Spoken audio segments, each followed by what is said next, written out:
నేను కొణిదెల పవన్ కళ్యాణ్ అనే నేను శాసనం ద్వారా నిర్మితమైన భారత రాజ్యాంగం పట్ల నిజమైన విశ్వాసం, విధేయత చూపుతానని, భారతదేశ సార్వభౌమాధికారాన్ని, సమగ్రతని కాపాడుతానని, ఆంధ్రప్రదేశ్ రాష్ట్ర మంత్రిగా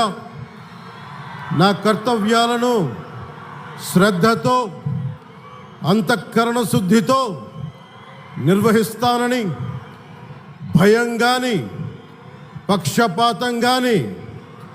రాగద్వేషాలు కానీ లేకుండా రాజ్యాంగాన్ని, శాసనాలని అనుసరించి ప్రజలందరికీ న్యాయం చేకూరుస్తానని